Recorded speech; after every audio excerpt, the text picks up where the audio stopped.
Kevin Costner wants more women in Western movies. Kevin Costner is trying to single-handedly bring back the Western genre.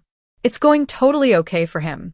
His epic movie series, Horizon, just screened its second part in Santa Barbara, and I really hope we get to see it on the big screen soon.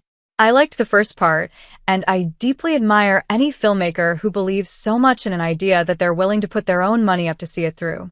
Costner has always been a vocal supporter of Westerns, and when he did his Q&A at the Santa Barbara Film Festival after showing his movie, he talked about why. Costner explained that the American West was the promised land.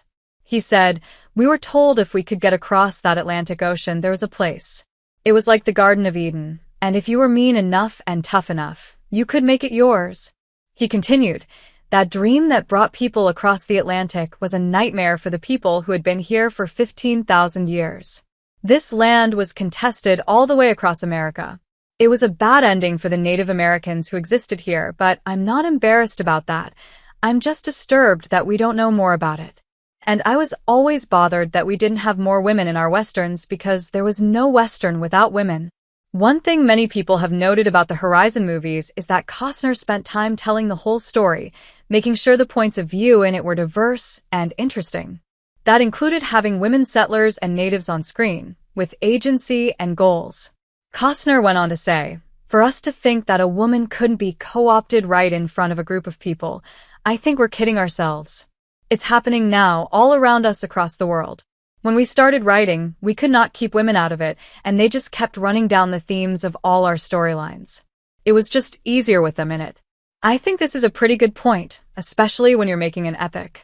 There would be no excuses for leaving women out of these stories, especially since, in real life, they were instrumental in moving westward and surviving on the plains. It's also nice that as we go over parity in gender roles on screen, we're seeing women characters added to genres that used to be dominated by males, that can open these tropes up to subversion and bring new audiences in. So, will we actually get to see the next installments of this epic series?" Costner said of that, "I started this in 1988. I couldn't make it then, and it didn't seem like anybody liked it too much, so I thought, fuck it, I'm going to write for more. I love Hollywood. I'm a romantic about what we can be and what we are. I'm hopeful those movies get made." Costner is an auteur, and I love living in his vision of the West.